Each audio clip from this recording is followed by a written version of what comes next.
ನಾನು ಇಂದಿರಾ ಕೆಆರ್ಎಸ್ ಪಕ್ಷದ ರಾಜ್ಯ ಕಾರ್ಯದರ್ಶಿ ಮಾತಾಡ್ತಾ ಇದ್ದೀನಿ.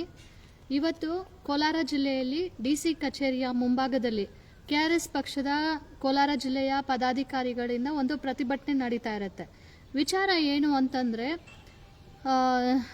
ಅಲ್ಲಿ ಒಂದು ಗ್ರಾಮದಲ್ಲಿ ಒಂದು ಸರ್ಕಾರಿ ಜಮೀನನ್ನ, ಗೋಮಾಳವನ್ನ ಯಾರೋ ಭೂಗಳ್ಳರು ಒತ್ತುವರಿ ಮಾಡ್ಕೊಂಡಿರ್ತಾರೆ. ಮತ್ತೆ ಸ್ಮಶಾನಕ್ಕೆ ಹೋಗೋದಿಕ್ಕೆ ದಾರಿಯನ್ನ ಬಿಟ್ಕೊಡೋದಿಲ್ಲ. ಹಾಗಾಗಿ ಅದನ್ನ ತೆರವುಗೊಳಿಸಿ ಅಂತ ಹೇಳಿ ಈ ಹಿಂದೆನೆ 4-5 ಬಾರಿ ನಮ್ಮ ಕಾರ್ಯಕರ್ತರು ಹೋಗಿ ಅಲ್ಲೇ ಸುತ್ತಾಡಿ ಸಾಕಾಯ್ತು. 2-3 ಬಾರಿ ಪ್ರತಿಭಟನೆನೂ ಮಾಡಿದ್ದಾರೆ ಆ ವಿಚಾರದ ಕುರಿತು. ಅದರ ಬಗ್ಗೆ ಜಿಲ್ಲಾಧಿಕಾರಿಗಳು ಗಮನ ಹರಿಸಿಲ್ಲ. ಅದರ ಜೊತೆಗೆ ಇವತ್ತು ಖಡಾಖಂಡಿತವಾಗಿ ಯಾವುದೋ ಒಂದು ತೀರ್ಮಾನ ಮಾಡೋಣ. ಜಿಲ್ಲಾಧಿಕಾರಿಗಳು ಒಬ್ಬ ಎಜುಕೇಟೆಡ್ ಆಗಿದ್ದಾರೆ. ಎಜುಕೇಟೆಡ್ ಈ ಒಂದು ಸಮಾಜದ ಪರಿಸ್ಥಿತಿಯನ್ನ ಅರ್ಥ ಮಾಡ್ಕೊಳ್ತಾರೆ. ಎಷ್ಟೋ ಜನರು ಇವತ್ತು ಜಮೀನ್ ಕಳ್ಕೊಂಡು ಪರದಾಡ್ತಾ ಜೀವನವನ್ನ ಸಾಗಿಸ್ತಾ ಇದ್ದಾರೆ, ಮತ್ತೆ ಕಚೇರಿಗಳಿಗೆ ಅಲ್ದಾಡ್ತಾ ಇದ್ದಾರೆ. ಸೊ ಅಂತ ಒಂದು ಸಂದರ್ಭದಲ್ಲಿ ಸರ್ಕಾರಿ ಜಮೀನನ್ನ ಒಂದು ಬಡವರಿಗೆ, ನಿರ್ಗತಿಕರಿಗೆ, ಅಸಹಾಯಕರಿಗೆ ಕೊಡುವಂತಹ ಜಮೀನನ್ನ ಅಥವಾ ಅಲ್ಲಿ ಸಾರ್ವಜನಿಕರ ಹಿತಾಸಕ್ತಿಯಿಂದ ಮಾಡಬಹುದಾದ ಒಂದು ಬೆಳವಣಿಗೆ ಮಾಡಬೇಕು, ಅಭಿವೃದ್ಧಿ ಮಾಡಿಸಬೇಕು ಅನ್ನುವಂತಹ ಸದುದ್ದೇಶ ಇಟ್ಕೊಂಡು ನಮ್ಮ ಕಾರ್ಯಕರ್ತರು ಅಲ್ಲಿ ಪ್ರತಿಭಟನೆಯನ್ನ ಮಾಡ್ತಾ ಇರ್ತಾರೆ. ಆ ಪ್ರತಿಭಟನೆಯಲ್ಲಿ ಅನಿರ್ದಿಷ್ಟವಾದಿ ಪ್ರತಿಭಟನೆ ಅಂತ ಹೇಳಿ ಮೆನ್ಷನ್ ಮಾಡಿರ್ತಾರೆ. ಆ ಒಂದು ಕಾರಣಕ್ಕೆ ಅಧಿಕಾರಿಗಳು ಅವ್ರಿಗೆ ಏನು ಪ್ರತಿಭಟನೆ ಮಾಡೋದಕ್ಕೆ ಅವಕಾಶ ಇರಲ್ಲ ಅಂತ ಹೇಳಿ ಮೊದಲು 1 ವಾರಕ್ಕಿಂತ ಮೊದಲು ಆ ಒಂದು ಪರ್ಮಿಷನ್ ಅನ್ನ ನಿರಾಕರಣೆ ಮಾಡಿರ್ತಾರೆ. ಆದ್ರೆ ಮತ್ತೆ ಹೋಗಿ ಹೇಗೋ ಮಾಡಿ ಪ್ರತಿಭಟನೆಗೆ ಅವಕಾಶ ಪಡ್ಕೊಂಡಿರ್ತಾರೆ. ಪಾಪ ಲೈವ್ ಅಲ್ಲಿ ಬೆಳಗ್ಗೆಯಿಂದ ಫೇಸ್ಬುಕ್ ಲೈವ್ ಅಲ್ಲಿ ಅವರು ಮಾತಾಡ್ತಾ ಇರೋದನ್ನ, ಅವ್ರು ಮಾಡ್ತಾ ಇರೋದನ್ನ ಎಲ್ಲ ನೋಡ್ತಾ ಇದ್ದೀರಾ ಇಡೀ ರಾಜ್ಯದ ಜನತೆ. ಅಲ್ಲಿ ಕಚೇರಿಯ ಮುಂಭಾಗದಲ್ಲಿರ್ತಕ್ಕಂತಹ ಉದ್ಯಾನವನದಲ್ಲಿ ಕೂತ್ಕೊಂಡು ಅವ್ರ ಪಾಡಿಗೆ ಅವರು ಸಾಫ್ಟ್ ಆಗಿ ಮಾತಾಡ್ಕೊಂಡು ಹೋಗ್ತಾ ಇದ್ದಾರೆ. ಯಾವುದೇ ಗಲಭೆ ಮಾಡಿಲ್ಲ, ಯಾರಿಗೂ ಹಾನಿ ಉಂಟು ಮಾಡಿಲ್ಲ, ಆಸ್ತಿ ಪಾಸ್ತಿ ನಾಶ ಆಗ್ಲಿಲ್ಲ, ಕನಿಷ್ಠ ಪಕ್ಷ ಅವ್ರ ಧಿಕ್ಕಾರನೂ ಕೂಗ್ಲಿಲ್ಲ. ಅಂತ ಒಂದು ಸಂದರ್ಭದಲ್ಲಿ ಕಾನೂನು ಸುವ್ಯವಸ್ಥೆ ಕೋಲಾರ ಜಿಲ್ಲೆಯಲ್ಲಿ ಇದೆಯಾ ಅನ್ನೋ ತರಕ್ಕೆ ಇವತ್ತು ಪ್ರಶ್ನೆ ಆಗ್ಬಿಟ್ಟಿದೆ. ಇವ್ರು ಆಡಿದ್ದೇ ಆಟ ಅನ್ನೋ ತರಕ್ಕೆ ಜಿಲ್ಲಾಧಿಕಾರಿಗಳು, ನೀವು ನಿಜವಾಗ್ಲೂ ಎಜುಕೇಟೆಡ್ ಏನಾ? ಓದ್ಕೊಂಡು ನೀವು ಸ್ಥಾನಮಾನ ಪಡ್ಕೊಂಡಿದ್ದೀರಾ ಅಥವಾ ಓದ್ದಿರಾ ಲಂಚ ಕೊಟ್ಟು ಕೆಲಸಕ್ಕೆ ಬಂದಿದ್ದೀರಾ? ಇವತ್ತು ಒಬ್ಬ ಮಾನವ ಹಕ್ಕುಗಳನ್ನ ನೀವು ದಮನ ಮಾಡಿದೀರಾ, ಮತ್ತೆ ಅಧಿಕಾರಿಗಳನ್ನ ಕರ್ತವ್ಯ ಲೋಪವೆಸಗುವ ಹಾಗೆ ಮಾಡಿದೀರಾ. ಸಂವಿಧಾನ ನಿಮ್ಗಷ್ಟೇ ಬರ್ದಿಲ್ಲ, ಅಂಬೇಡ್ಕರ್ ಅವರ ಸಂವಿಧಾನ ಪ್ರತಿಯೊಬ್ಬರಿಗೂ ಚಲಾಯಿಸುತ್ತೆ. ಅಂತಹದ್ದು ನೀವು ಯಾವ ನಿಟ್ಟಿನಲ್ಲಿ ಈಗ ನಿಮ್ಮ ಒಂದು ಆವರಣದಲ್ಲಿ ಈ ತರಕ್ಕೆ ನಡೀತಾ ಇದೆ ಅಂತಂದ್ರೆ ಸಂಪೂರ್ಣ ಜವಾಬ್ದಾರಿ ಜಿಲ್ಲಾಧಿಕಾರಿಗಳೇ ಆಗಿರುತ್ತೆ. ಇಷ್ಟಕ್ಕೂ ಜಿಲ್ಲಾಧಿಕಾರಿಗಳಿಗೆ ಈ ವಿಡಿಯೋ ತಲುಪೋವರೆಗೂ ದಯವಿಟ್ಟು ಶೇರ್ ಮಾಡಿ. ಅವರು ಮನುಷ್ಯತ್ವ ಇದೆಯಾ, ಮಾನವೀಯತೆ ಇದೆಯಾ, ದುಡ್ಡಿನ ಪರ ಇರುವಂತವ್ರ ಇವರು, ಅಥವಾ ಈ ಒತ್ತುವರಿ ತೆರವು ಮಾಡಿಸೋದಿಕ್ಕೆ ಇವ್ರಿಗೆ ಧೈರ್ಯ ಇಲ್ವಾ? ಅಥವಾ ಧೈರ್ಯ ಇಲ್ಲ ಅಂತಂದ್ರೆ ಅವ್ರ ಮನೆಯಲ್ಲಿ ಕೂತ್ಕೋಬೇಕು ಬಿಟ್ರೆ ನನ್ನ ಕೈಯಲ್ಲಿ ಆಗಲ್ಲ ಅಂತ ಹೇಳಿ ಸಾರ್ವಜನಿಕರು ಕಟ್ತಕ್ಕಂತಹ ಟ್ಯಾಕ್ಸ್ ಹಣದಿಂದ ತೆರಿಗೆ ಪಡ್ಕೊಳ್ಳುವಂತಹ ಅವಕಾಶ ಇವ್ರಿಗೆ ಇಲ್ಲ ಅಂತ ಹೇಳಿ ಈ ಮೂಲಕ ಹೇಳಕ್ಕೆ ಇಷ್ಟಪಡ್ತೀನಿ. ಏನ್ ಮಾಡಿದ್ದಾರೆ ಅವರು? ಅವ್ರಿಗೆ ಫ್ಯಾಮಿಲಿಗಳಿಲ್ವಾ? ಅವ್ರಿಗೆ ಕುಟುಂಬ ಇಲ್ವಾ? ಅವ್ರು ಏನ್ ಮಾಡಿದ್ರು ಇಷ್ಟಕ್ಕೂ ಅಲ್ಲಿ ಬಂದು ಏನಾದ್ರೂ ಗಲಭೆ ಉಂಟು ಮಾಡಿದ್ರ ಅಥವಾ ಬೇರೆ ಪಕ್ಷದವ್ರ ತರ ಕುಡ್ಕೊಂಡ್ ಬಂದಿದ್ರ, ಬಿರಿಯಾನಿ ತಿನ್ಕೊಂಡು ನಿಂತಿದ್ರ? ಏನ್ ಮಾಡಿದಿರ? ಶಿಸ್ತುಬದ್ಧವಾದ ಪಕ್ಷ ಇವತ್ತು ಕೆಆರ್ಎಸ್ ಪಕ್ಷದ ಪದಾಧಿಕಾರಿಗಳು ಹಂತದಲ್ಲಿ ಅವ್ರಿಗೆ ರಾಜಕೀಯ ಹಿನ್ನೆಲೆ ಇಲ್ಲ ಅಂತಂದ್ರೂ ಮನೆ ಮಠ ಬಿಟ್ಟು ಬೀದಿಯಲ್ಲಿ ಕೂತ್ಕೊಂಡು ಬಿಸಿಲು ಮಳೆ ಗಾಳಿ ಅಂದಿರ ಇವತ್ತು ಅವರು ಪ್ರತಿಭಟನೆಯನ್ನ ಮಾಡ್ತಾ ಇದ್ದಾರೆ ಅಂತಂದ್ರೆ ಅವರ ಸ್ವಂತ ಉದ್ದೇಶಕ್ಕಾಗಿ ಅಲ್ಲ. ಇದನ್ನ ತಾವು ಮನವರಿಕೆ ಮಾಡ್ಕೋಬೇಕಾಗಿತ್ತು. ಅಲ್ಲಿನ ಶಾಸಕರು ಸಹ ಇವತ್ತು ಕೊತ್ನೂರು ಮಂಜುನಾಥ್ ಅವ್ರಿಗೂ ನಾನು ಕೇಳಕ್ ಇಷ್ಟಪಡ್ತೀನಿ. ಸರ್, ಕೋಲಾರ ಜಿಲ್ಲೆಯಲ್ಲಿ ರಾಜಕೀಯ ವ್ಯವಸ್ಥೆನೂ ಸರಿ ಇಲ್ಲ. ಅಂತಹ ಕೋಲಾರ ವಿಧಾನಸಭಾ ಕ್ಷೇತ್ರ ಎಸ್ಪೆಷಲಿ ರಾಜಕೀಯ ವ್ಯವಸ್ಥೆನೂ ಸರಿ ಇಲ್ಲ. ಭೂಗಳ್ಳರ ಕಾಟ ಜಾಸ್ತಿ ಆಗಿದೆ. ಅದ್ರ ಜೊತೆಗೆ ಪ್ರಶ್ನೆ ಮಾಡಿದ್ರೆ ಹಕ್ಕುಗಳನ್ನ ದಮನ ಮಾಡುವಂತಹ ಪ್ರಯತ್ನ ಅಧಿಕಾರಿಗಳಿಂದ ನಡೀತಾ ಇದೆ ಅಲ್ವಾ? ಅದರ ಸಂಪೂರ್ಣ ಜವಾಬ್ದಾರಿ ಇವತ್ತು ಒಬ್ಬ ಜನಪ್ರತಿನಿಧಿಯಾಗಿ ಸಾರ್ವಜನಿಕರ ಪರವಾಗಿ ನಿಲ್ಲಬೇಕಾಗಿರುವಂತಹ ಸಂಪೂರ್ಣ ಜವಾಬ್ದಾರಿ ನಿಮ್ಮ ಮೇಲೆ ಇದೆ. ಇಲ್ಲ ಅಂತಂದ್ರೆ ನಿಮ್ಮ ಕಾರ್ಯಕರ್ತರುಗಳು ಸಹ ನಿಮ್ಮ ಮೇಲೆ ನಂಬಿಕೆ ಕಳ್ಕೊಳ್ಳುವಂತಹ ಚಾನ್ಸಸ್ ಬಹಳಷ್ಟು ಇದೆ. ದಯವಿಟ್ಟು ಇದ್ರ ಬಗ್ಗೆ ಗಮನ ಹರಿಸಬೇಕು ಅಂತ ಹೇಳಿ ಶಾಸಕರಿಗೂ ನಾನು ಕೇಳ್ಕೊಳ್ತಾ ಇದ್ದೀನಿ. ಅದೇ ನಿಟ್ಟಿನಲ್ಲಿ SP ಅವರು ಒಂದು ಲೇಡಿ ಬಂದಿದ್ದಾರೆ ಇವತ್ತು. ಒಂದು ಲೇಡಿ ಒಂದು ಹೆಣ್ಮಕ್ಳಿಗೆ ಇವತ್ತು ಅವಕಾಶ ಕೊಡ್ತಕ್ಕಂತಹದ್ದೇ ಬಹಳ ಅಪರೂಪ. ಮತ್ತೆ ಆಚೆ ಬಂದು ಏನೋ ಸಾಧನೆ ಮಾಡ್ತೀವಿ ಅಂತಂದ್ರೆ ನಾವು ಹೆಣ್ಮಕ್ಳನ್ನ ನಿಜವಾಗ್ಲೂ ಅಪ್ರಿಶಿಯೇಟ್ ಮಾಡ್ತೀವಿ, ಒಂದು ಒಳ್ಳೆ ಕೆಲಸ ಮಾಡ್ತಾ ಇದ್ದೀರಾ ಅಂತ ಹೇಳಿ. ಆದ್ರೆ ಮನೆಯಿಂದ ಆಚೆ ಬಂದ್ಮೇಲೆ ಮಾಡ್ತಕ್ಕಂತಹ ಕೆಲಸಗಳಿದೆ ಅಲ್ವಾ, ದಯವಿಟ್ಟು ಇನ್ನೊಬ್ಬರಿಗೆ ಹಾನಿ ಮಾಡೋ ತರಕ್ಕೆ ಇಟ್ಕೋಬೇಡಿ ನೀವು. ಅವ್ರಿಗೂ ಸಂಸಾರಗಳಿದೆ, ಅವ್ರಿಗೂ ಫ್ಯಾಮಿಲಿಗಳಿದೆ, ಅವರ ಸ್ವಂತ ಉದ್ದೇಶಕ್ಕಾಗಿ ಅವ್ರು ಬರ್ಲಿಲ್ಲ. SP ಅವ್ರು ಆರ್ಡರ್ ಮಾಡಿಲ್ಲ ಅಂತಂದ್ರೆ ಅವ್ರು ಅರೆಸ್ಟ್ ಮಾಡ್ತಾ ಇರ್ಲಿಲ್ಲ. ಮತ್ತೆ ರೂರಲ್ ಸ್ಟೇಷನ್ ಅಲ್ಲೂ ಅಷ್ಟೇ, ಇನ್ಸ್ಪೆಕ್ಟರ್ ಅವ್ರಿಗಾಗಿರ್ಬೋದು, ಸರ್ಕಲ್ ಇನ್ಸ್ಪೆಕ್ಟರ್ಗಾಗಿರ್ಬೋದು, ನಾನು ಕೇಳೋದಷ್ಟೇನೆ, ಸರ್ ನಿಮ್ಗೂ ಕುಟುಂಬ ಇಲ್ವಾ? ನಿಮ್ಗೆ ಯಾರಾದ್ರೂ ನಿಮ್ಮ ಜಮೀನನ್ನ ಒತ್ತುವರಿ ಮಾಡ್ಕೊಂಡಿದ್ರೆ ಎಷ್ಟು ಸಂಕಷ್ಟಕ್ಕೆ ಒಳಗಾಗ್ತೀರಾ ನೀವು, ಎಷ್ಟು ಸುತ್ತಾಡಬೇಕಾಗಿರತ್ತೆ. ಇಂತಹ ವ್ಯವಸ್ಥೆನ ಸರಿಪಡಿಸೋದು ನಿಮ್ಮೆಲ್ಲರ ಜವಾಬ್ದಾರಿ, ಮತ್ತೆ ನಮ್ಮೆಲ್ಲರ ಜವಾಬ್ದಾರಿ, ನಮ್ಮೆಲ್ಲರ ಹಕ್ಕು. ಅದು ಎಲ್ಲೋ ಒಂದು ಕಾನೂನು ಸುವ್ಯವಸ್ಥೆ ಇವತ್ತು ರಾಜಕಾರಣಿಗಳಿಂದ ಹಾಳಾಗ್ತಾ ಇದೆ. ಅಟ್ಲೀಸ್ಟ್ ಫ್ರಂಟ್ ಲೈನ್ ವಾರಿಯರ್ಸ್ ಆಗಿ ಇವತ್ತು ಏನು ದೇಶವನ್ನ ರಾಜ್ಯವನ್ನ ಕಾಪಾಡುವಂತಹ ಎಲ್ಲ ಅಧಿಕಾರ ಅಧಿಕಾರಿಗಳಿಗಿದೆ. ಇವತ್ತು ಮರ್ತೋಗಿದ್ದೀರಾ ಅದನ್ನೆಲ್ಲ. ನೀವು ಟ್ರೈನಿಂಗ್ ಪಡ್ಕೋಬೇಕಾದ್ರೆ ಸಂವಿಧಾನದ ಅಡಿಯಲ್ಲಿ ಕೆಲಸ ಮಾಡ್ತೀವಿ ಅಂತ ಹೇಳಿ ಒಂದು ಶಪಥ ಮಾಡಿ ಬಂದಿರ್ತೀರಾ. ಆದ್ರೆ ಇವತ್ತು ಆ ಶಪಥ ಏನಾಗ್ತಾ ಇದೆ?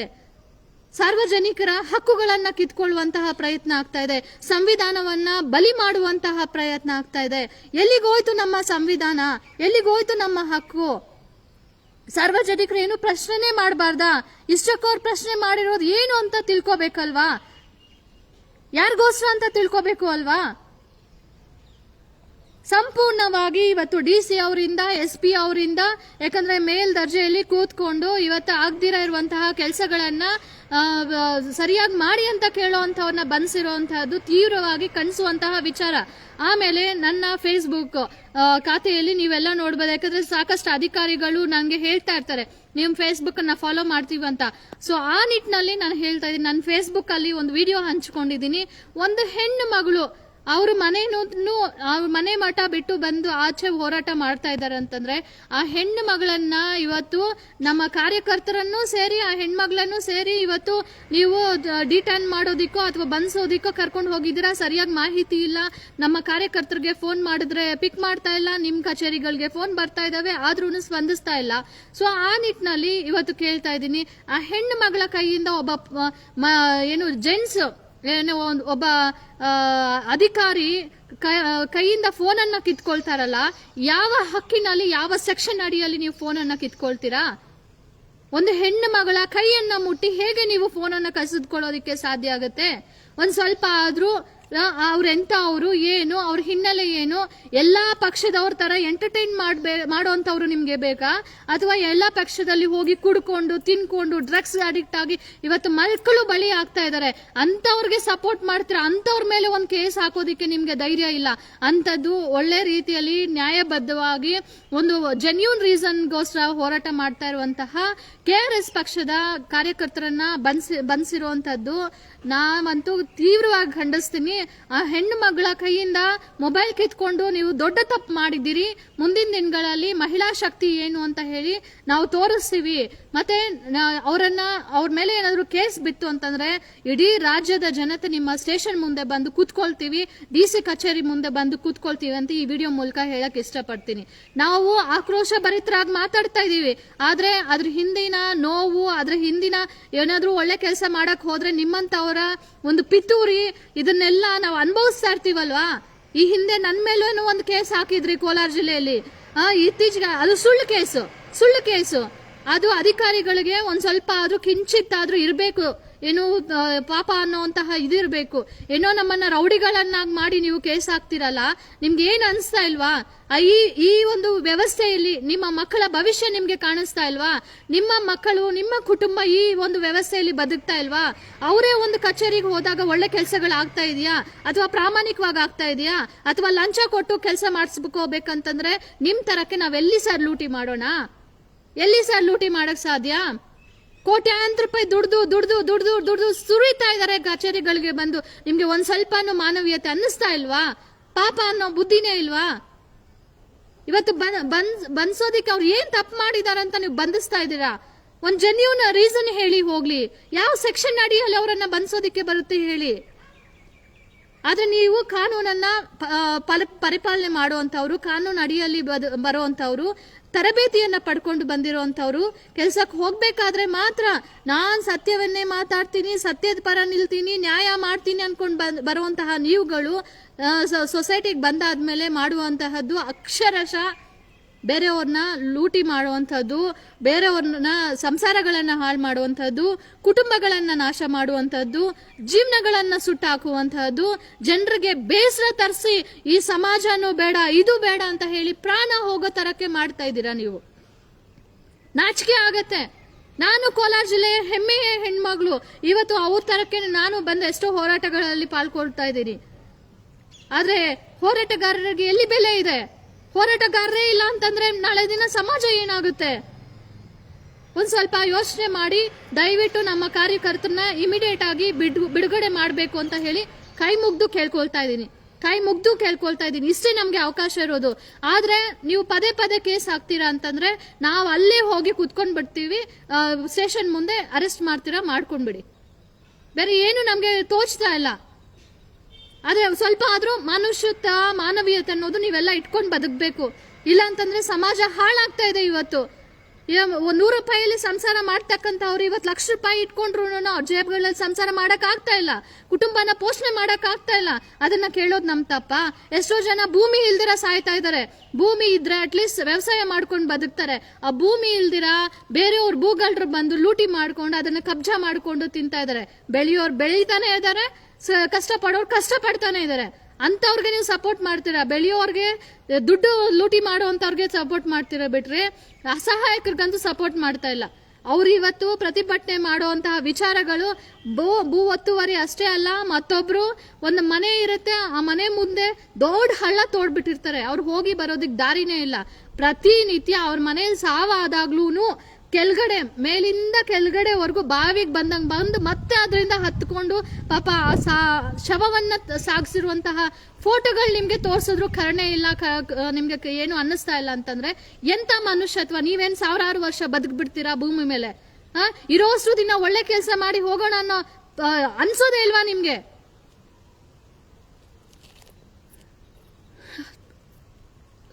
ಅಷ್ಟೇ ನೋಡಿ ವೀಕ್ಷಕರೇ, ಇದು ಕಟ್ ಮಾಡ್ಬಿಡು. ಇದು ಇವತ್ತಿನ ಪರಿಸ್ಥಿತಿ. ಯುವ ಜನರು ಇವಾಗ ಬಿಜೆಪಿ, ಕಾಂಗ್ರೆಸ್, JDS ಕಾರ್ಯಕರ್ತರು ಇದನ್ನ ಪ್ರಶ್ನೆ ಮಾಡಬಾರ್ದು ಅನ್ನೋ ತರಕ್ಕೆ ಕೆಲವೊಂದು ಬ್ಯಾಡ್ ಕಾಮೆಂಟ್ಸ್ ಹಾಕ್ತಿರಲ್ಲ. ಈ ತರಕ್ಕೆ ಪರಿಸ್ಥಿತಿ ನಿಮ್ಗೆ ಆಗಲ್ವಾ? ಇಂತಹ ಪರಿಸ್ಥಿತಿನ ಜನಪ್ರತಿನಿಧಿಗಳು ನಿರ್ಮಾಣ ಮಾಡೋದು.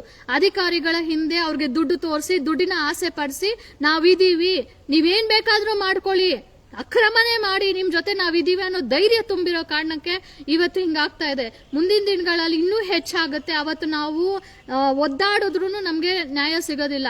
ಅಟ್ಲೀಸ್ಟ್ ಇವತ್ತು ಒಂದು ಪರ್ಯಾಯವಾಗಿ ಒಂದು ಹೋರಾಟ ಮಾಡೋದಿಕ್ಕೆ ಅಥವಾ ರಾಜಕೀಯ ಡೆವಲಪ್ ಆಗೋದಿಕ್ಕೆ, ಈ ತರಹದ ಸಮಸ್ಯೆಗಳನ್ನ ಸೃಷ್ಟಿ ಆಗದೆ ಸ್ಟಾಪ್ ಮಾಡೋದಿಕ್ಕೆ ಒಂದು ರಾಜಕೀಯ ಅವಕಾಶ ನಿಮ್ಮೆಲ್ಲರ ಮುಂದೆ ಇದೆ. ಸೊ ದುಡ್ಡು ಹಂಚಿ ದಯವಿಟ್ಟು ಎಲೆಕ್ಷನ್ಸ್ ಮಾಡಬೇಡಿ. ಎಲೆಕ್ಷನ್ಸ್ ಮಾಡೋರು ಅಕ್ರಮ ಮಾಡಬೇಕು, ದುಡ್ಡು ಹಂಚೋರು ಅಕ್ರಮ ಮಾಡಲೇಬೇಕು.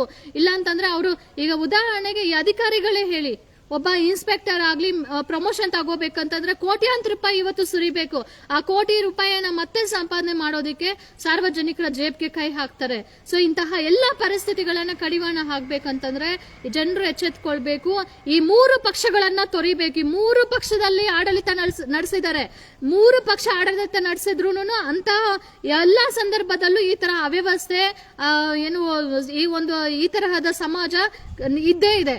ಯಾರು ಕಡಿವಾಣ ಆಗೋದಿಕ್ಕೆ ಆಗ್ಲೇ ಇಲ್ಲ. ಕನಿಷ್ಠ ಪಕ್ಷ ಒಂದ್ ಸ್ವಲ್ಪನೂ ಅವರ ಕಾರ್ಯಕರ್ತರುಗಳನ್ನೇ ಬಹಳಷ್ಟು ರೌಡಿಸಂ ಮಾಡೋದು, ಪೊಲೀಸ್ ಸ್ಟೇಷನ್ ಅಲ್ಲಿ ಕೂತ್ಕೊಂಡು ರಾಜಕೀಯ ಪಂಚಾಯತಿಗಳನ್ನ ಮಾಡಿಸೋದು, ನನ್ಗೆ 10,000 ಕೊಡಿ, ನನ್ಗೆ 5,000 ಕೊಡಿ ಅಂತ ಹೇಳಿ ಈ ತರಕ್ಕೆ ಬದುಕೋ ವ್ಯವಸ್ಥೆಯನ್ನ ಸೃಷ್ಟಿ ಮಾಡಿದ್ದಾರೆ.